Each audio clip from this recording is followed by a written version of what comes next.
and to my understanding that um one of the reasons that the Shriners was made was started was that they were some Masons that kind of wanted to do something that was like not so serious Yeah. outside of the Mason organization, the Freemason organization.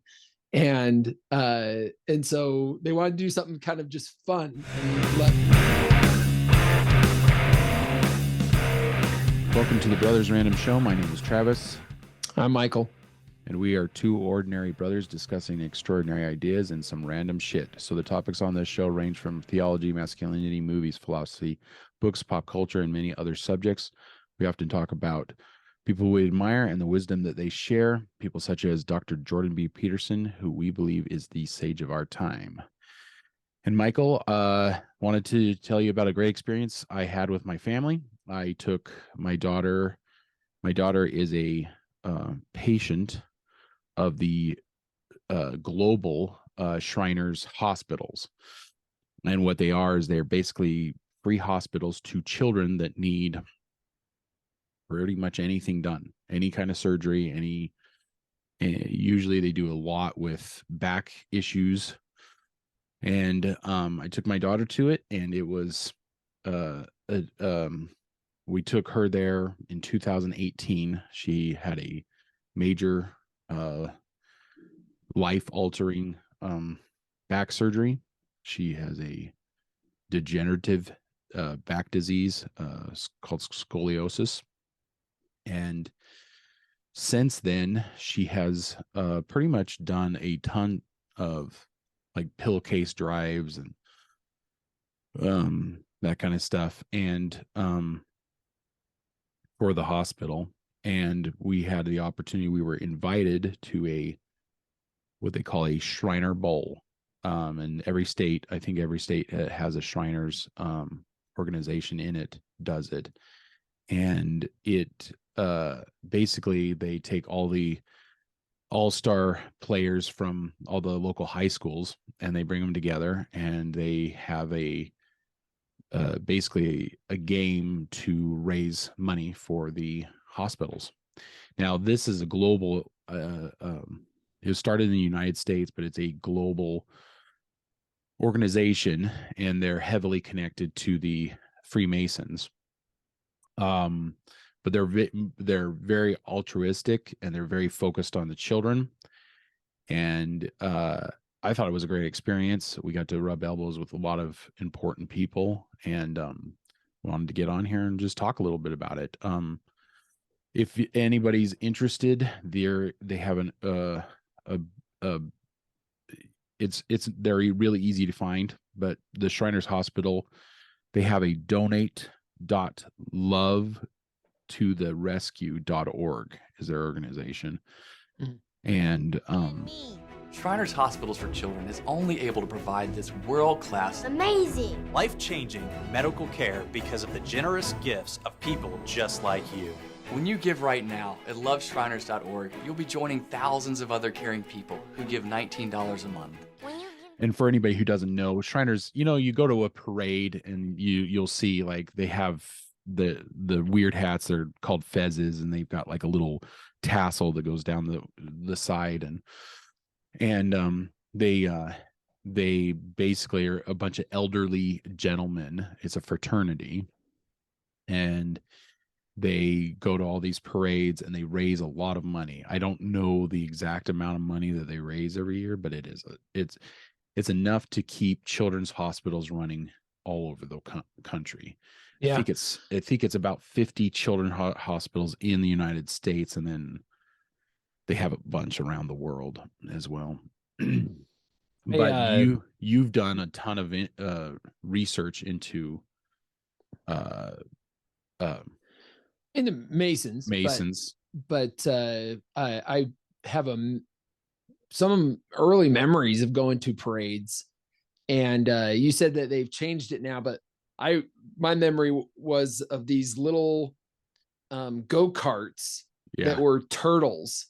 Yeah, and so they would like their heads would stick out, and they'd have the little hats, and they'd run around in the parade with these little turtle go-karts, and it was just funny looking. And they're like these old guys that are, probably super successful and stalwarts of the community.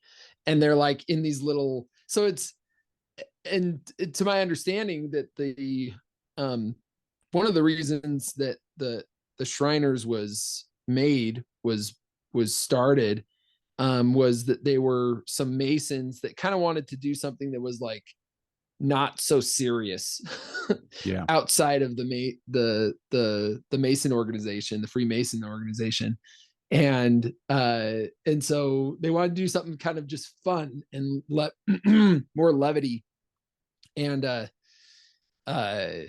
so they just kind of make it about the kids and about the fun, and about the charity. Really, it's a charity organization. That's what you kept hearing with the entire time I was at this event. They kept going, we're all about the kids and the fun. We're all about the kids and the fun. So my daughter got to do a couple of things with all the stuff that they have there, and excuse me.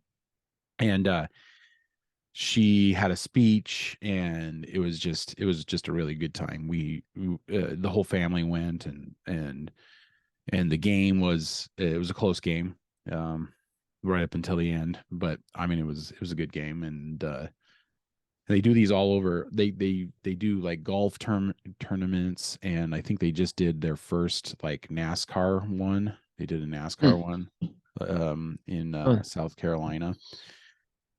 So they just do a lot of this stuff, and it's all kind of to raise money for the we went to have you ever been to one of those chariot races where it's just the one horse and they have a little chariot, and they have a guy. So we went to one of these, and what they do is they auction the which horse or which team is going to win. So they'll auction it, and then whoever. So they do there's a bunch of money that's raised for the Shriners hospitals anyway. But I mean, it's a lot of fun. They very cool. And there are these old gentlemen that all love to joke. They all talk about drinking a lot. It's just a lot of fun. They all talk about drinking a lot. Yeah, that's funny. Yeah, I'll kind of did a little bit of a little bit of research, just, and thought I'd read some of what I found. In the 19th century, Freemasonry was gaining popularity in the United States, and various Masonic groups with specific interests or goals began to emerge. One of such groups was Mecca Temple, established in 1870 in New York City by a group of Masons who sought a more relaxed and social environment. The Mecca Temple, later known as the Ancient Arabic Order of the Nobles of the Mystic Shrine. It's kind of a mouthful. Ancient Arabic Order of the Nobles of the Mystic Shrine, and then as time went on, the Shriners. Yeah, the Shriners. Grew out of this desire for a more informal and enjoyable Masonic experience. The organization incorporated an Orientalist theme, drawing inspiration from the mystic and charm of the Middle East and North Africa. The founding members of the Shriners adopted an elaborate ritual and unique symbols, including the red fez hats, crescent emblems, and scimitars. These symbols reflected the organization's connection to the Middle East theme and added an aura of mystery and exoticism. The Shriners maintained a strong connection to Freemasonry, and membership in the Shriners was initially open only to Master Masons who had attained the highest degree within the Freemasonry. This requirement ensured that the Shriners were already well versed in teachings, principles, and obligations of Freemasonry. In it sounds like they've come away from that a little bit, but it does sound like from what you there's talked to some people there. Yeah, there's strong masonry ties, and I think you have to be a Freemason before you can become a Shriners. Become a Shriner, right? I mean, I could be wrong on that, but I mean, they're like the Freemasons are basically like, if you've ever seen the Skulls movie with Joshua Jackson that came out in the late 90s, like, because they're a secret group. Great kissing scene, by the way, in that movie, in that show. In that movie, I don't remember. Oh yeah, kissing. No, I guess I better rewatch it. Scene. There's a great kissing scene. The characters in it. Anyway, whatever. Go ahead. Yeah. Okay. But it basically, everybody talks like there's so much secret, secretism around the Freemasons that they're always getting blamed for stuff, and George Washington and Thomas Jefferson were Freemasons and all that kind of stuff. And so there's a lot of mystery around them. Yeah, they have secrets, therefore they must be bad. The Illuminati, and they control the world, and they want to just control us like ants or something. You do not get all these things. You do not get those vibes when you go to a Shriner event. When you go to a Shriner event, everybody's joking around. Everybody's kind of it's a bunch of old guys messing around. And, a lot of them are ex-military. A lot of them are business owners. A lot of them are doctors. There's a lot of doctors in this organization. And it was just, you don't get that vibe that, the secret, you need a, secret vibe, hush hush kind of thing. Hush hush, you don't get that vibe from it at all. It's and they're there to push children's, they do a lot of cancer work. They do a lot of reconstructive work. Like if kids are born with, one leg or something like that, they do a lot of that kind of stuff. And we and my daughter, for the state that we live in, she's become a patient ambassador. So we get invited to a lot of these events. And this is the first time we've ever been to this kind of event, the Shriner Bowl. And it was just a lot of fun. It was like, and basically anything that it was funny because they did a parade, and they have all these classic cars. And so she's like looking at all the classic cars and like standing next to them and stuff. And they're like, "Oh, get in, you can," and we're taking pictures. And we're like, "Really?" And she's like, "I don't want to scratch it." And they're like, "Oh, don't worry about it. Just get in." And that's kind of the mentality they have towards the kids that have had major surgeries and stuff like that that basically make it. And what a lot of people don't know is that because they're non-for-profit hospitals, people think that they're less than. And this is a weird thing in our society, because they're actually on the cutting edge of new technology for hospitals. But because they're a non-for-profit, a lot of people have this idea that they're going to be like these crummy old hospitals, and they're not going to. They're on the cutting edge of all the new technologies. In fact, my daughter's doctor is like the fifth. He's in the top 10 back surgeons in the country, and he works for this non-for-profit hospital. So there's this weird thing that's in our society where if it's what do you call it, if it's not to make billions of dollars, if it's altruistic, then it must be less than, in a sense, right? So I don't know. I mean, I don't know where that comes from in our society. Yeah, I'll read this. It says the Shriners incorporated charity as a central focus of their organization. They established a charitable fund, which later evolved into the Shriners Hospitals for children. The first Shriners Hospital was opened in 1922 in Shreveport, Louisiana. Shreveport, Louisiana. Yeah.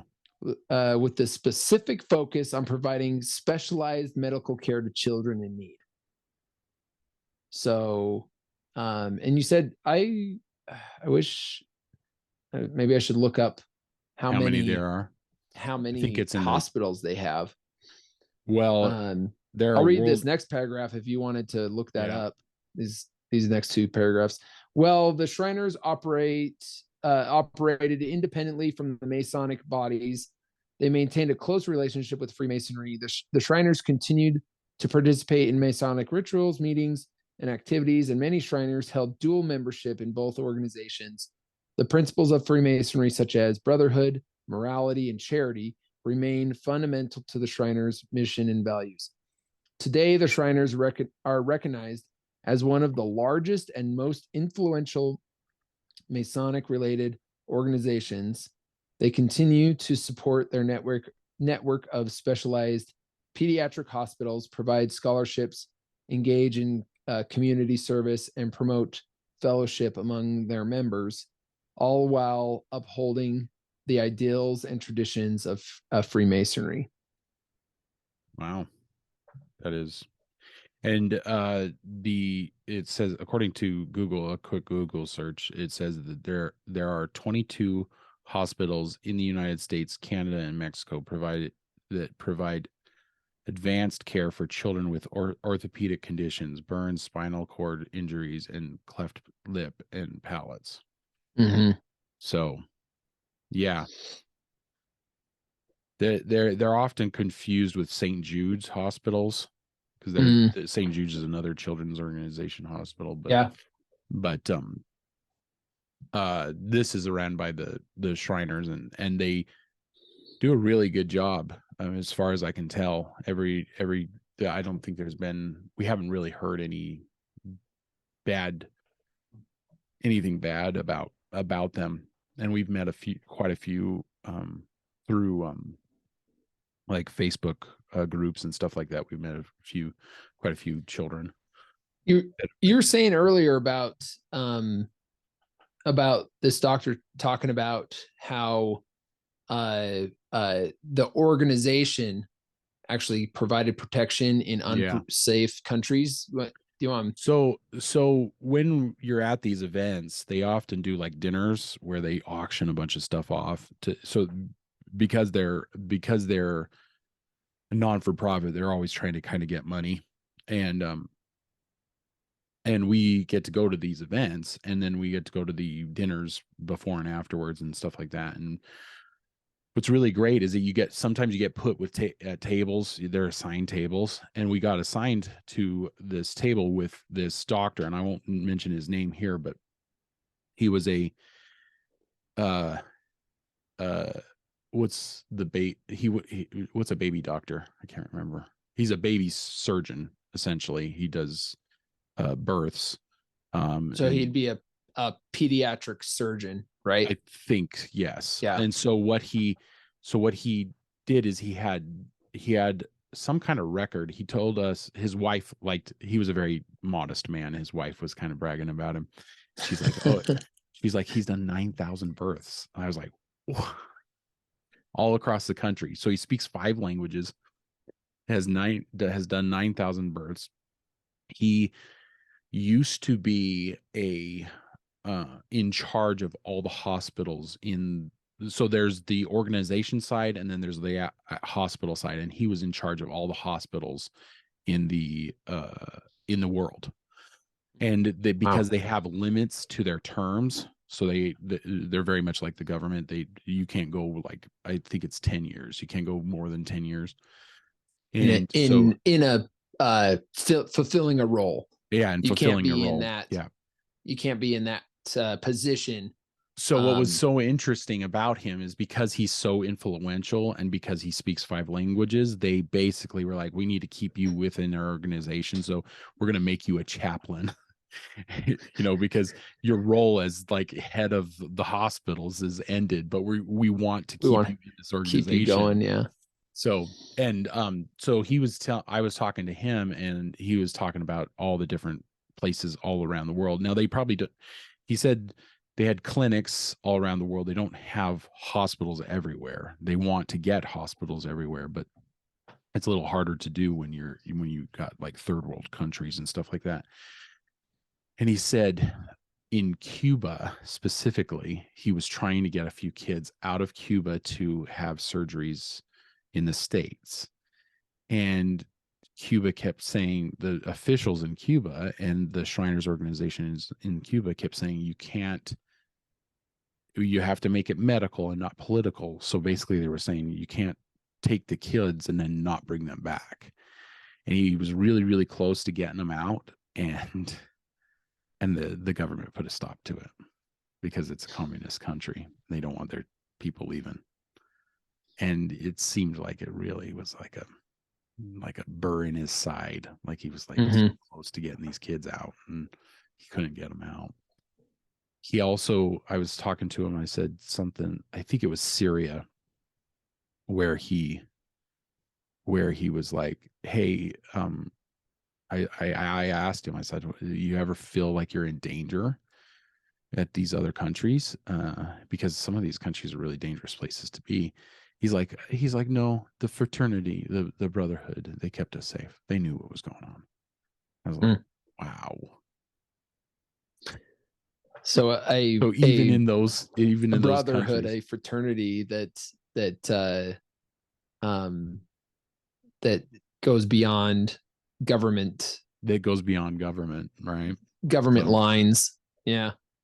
That's pretty cool. So, I mean, that's pretty cool. That got like kind of sent chills down my spine. Like, man, that is awesome that they would, even in a country where you know that your life is in danger, you're still going to try to find a way to have surgeries on children, that need it. So, and then also just the how cool it is that there's a organization that transcends the government lines, that is willing to help you on the other side, right? Yeah. I kept telling him, you need to write a book. I was like, man, you got some stories, man. I would love to read I kept telling you got to write a book. It was amazing to talk to him because you could tell that they were very well to do. Like they were very, but they were still there helping out, kids in need, and that, our society has turned wealthy people into the villains. And I don't like that because I was rubbing shoulders with very, very wealthy and powerful people at this thing. And all they could think about was how much money can we get? I know that they were donating their own money. There was one guy, they were, because it's a football game, they were auctioning off footballs that the teams had signed. And there was a guy there that had bought 2 balls in a silent auction, and they did a live auction, and he was bidding in the live auction. So this guy spent a fortune on these balls for a really great cause. Donation. Yeah. And he looked wealthy too. Like he's wearing nice things. And when you're a dude, you're always looking at people's watches. You're like, oh, that's an expensive watch. Oh, that's an expensive watch. You're going, so you're like kind of going, I think I know how much that guy makes a year now. Yeah, I mean, I'm probably status symbol. I'm probably way off. But what I don't like is this new everything in Hollywood, that gets put out is wealthy men are the villains and stuff like that. And you're just thinking to yourself, there's nobody here that's a villain. These people are here for a good cause. They find it. They're, what do you call it? It's very altruistic. They're giving back to their community. That these people are making bank in their own, but it's all donated time. Like they're not like I mean, they're doctors and lawyers and business owners and stuff like that. And so they're not the villains. I don't, you know, Well, and so I think people go into this thought process of um, secret equals evil, or if we, or you fear what you don't understand. I think there's a lot of those things. It's just like, you know, people could probably look at them and find things to pick apart, like why the funny hats, why Yeah. the mysticism of the Mid East or the East, like why these things, and if they don't get their answers that they want, I mean, it's just shrouded in kind of this mystery, and therefore maybe they're evil, or you know, the imagination gets to kind of run away with it. Well, yeah, and so because of the mystery, people like, and because I guess maybe it's because of the mystery that people have that. So with cults, there's a bunch of mystery surrounding cults too, and so they try to keep things secret as well. And because, so, you know, what's the saying, you know, just because it's this doesn't mean it's that, you know, kind of thing. So it's like, Yeah. if it is secretive, and because you've know of cults that have happened in secret, that doesn't mean that this is a cult or anything like that. And I'm one of those people that believes that the you know, nothing should really be secret. But I don't blame them Well, and for. I watched a documentary about Masons, and one of the guys was talking about, like, asked the interviewer asked the question, something about secrecy or something like that, and he kind of was just like, well, I mean, you could come and you could watch one of our rituals or whatever, but you just wouldn't get it. It'd be a bunch of weird stuff that just happened that you had no idea, and it'd probably just be kind of weird and hold no meaning, right? All the things, though, we actually sit down and we talk about and we teach um what this symbolizes, what this means, right? And so that when somebody goes through that, it holds a weight, it holds a meaning. um and so and that might be kind of a good thing, right? Yeah. Like that you can learn something deep. I have a little kind of vision board thing that has like a memento mori and memento vivere, which is remember death, but then also remember life. Anyway, I have a bunch of Latin written on it and things like that. Like, somebody would look at that, especially, I mean, the Latin, it's just like, it's not English. It's another language. They'd It's a be like, dead language. this is a crazy person who Yeah, put it's this a crazy together. person. Yeah, exactly. It's just this, what does all this crap mean? You know, and but it, you know, it's just stuff that means something. It holds a deep weighted meaning to me. So like, Yeah. you would look, or somebody would look at that and not get it, and Yeah. think, maybe even think I'm a devil worshiper because it's got a Yeah. skull. Yeah. Because that's a memento mori to me, right?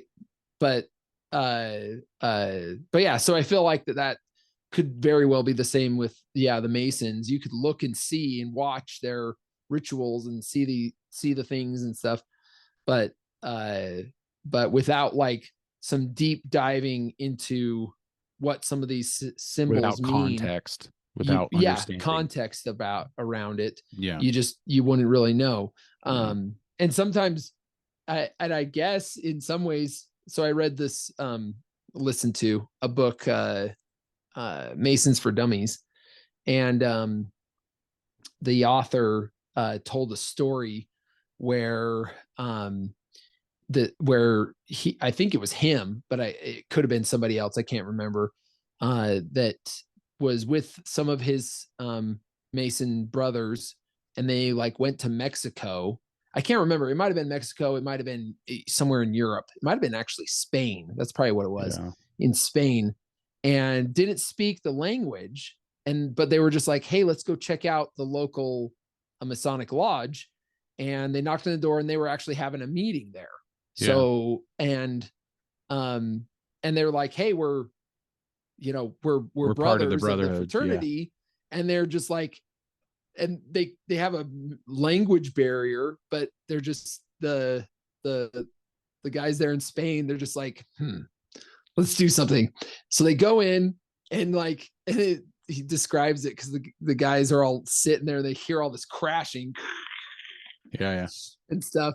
And what they did is they took all the furniture in the lodge and threw it into the middle of the room in a big pile. And then they come out, and they beckon them in.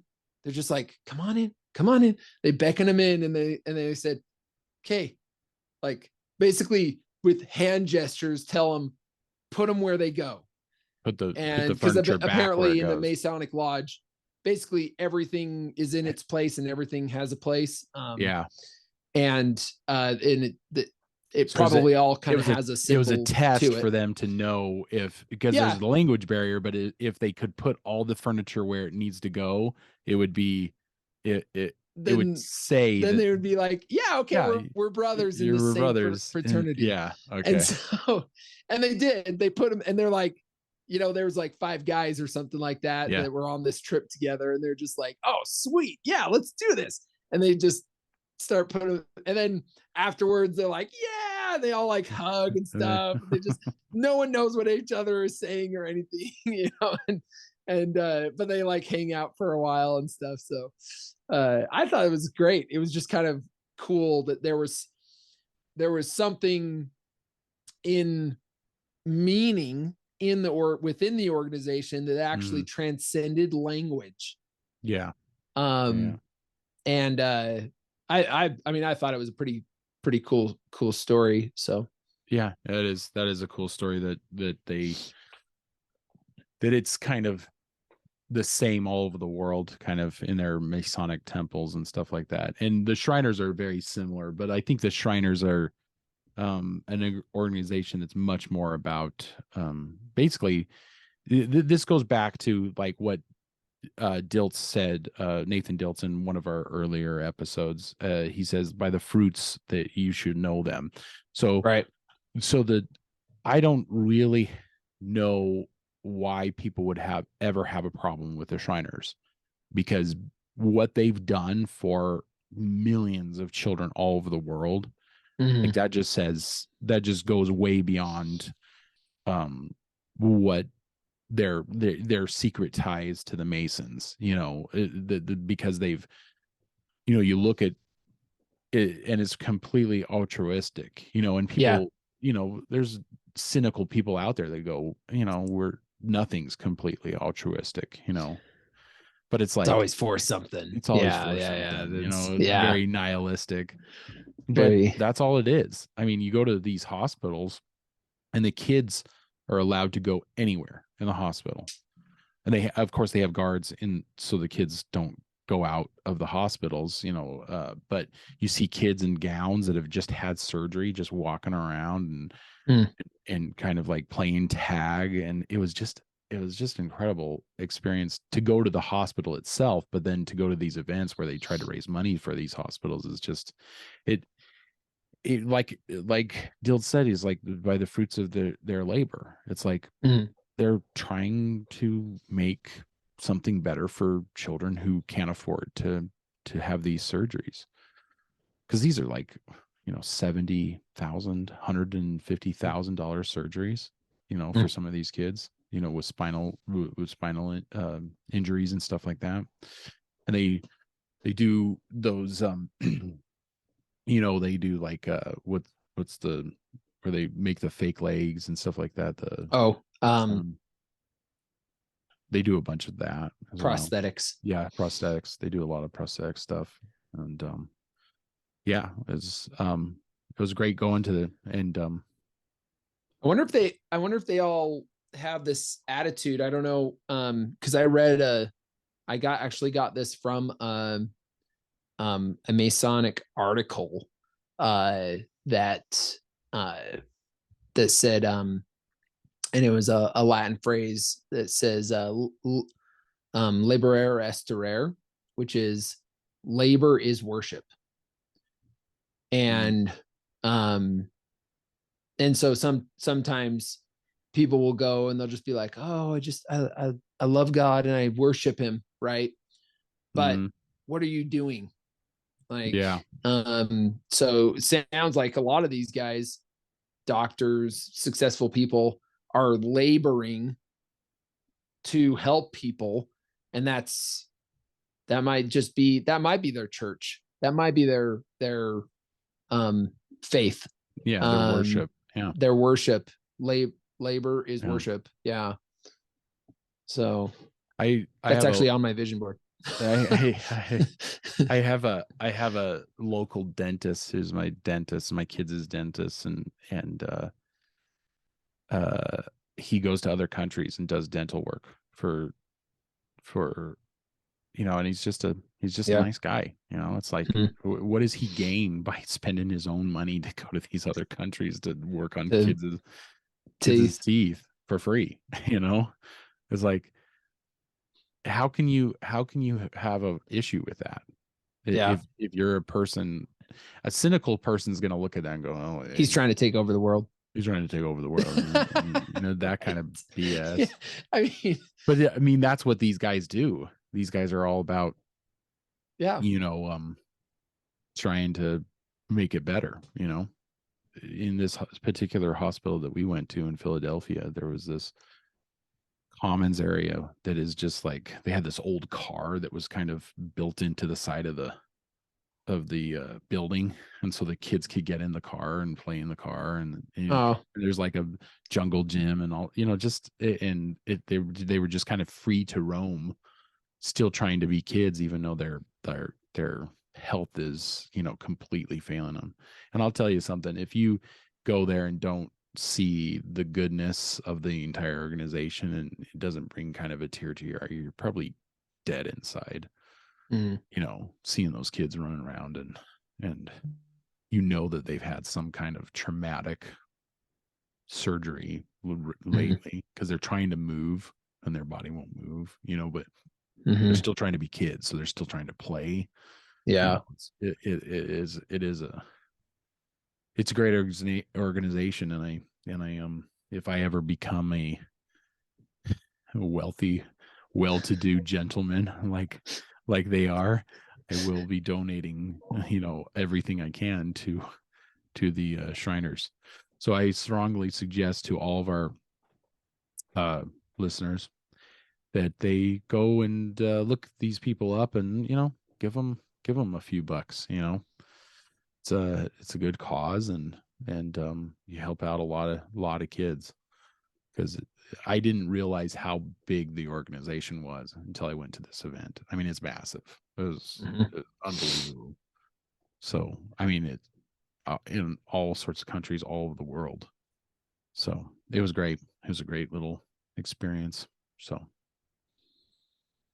and I know that you're into masonry, the Masons. So I'm not a Mason, but maybe someday. Yeah. we can have that special ring that they all have. Their secret society. I have a skull ring anyways. There you go. So anyway, that's a short one for us. I think we'll call it good there, and I'm just wanted to bring more awareness to this organization, and they don't ask for much. They just ask for donations for kids, for hospitals. That's a good thing. Yeah. So very cool. Yeah. It was a great experience. It was a fun. I haven't been to a football game in 20 years.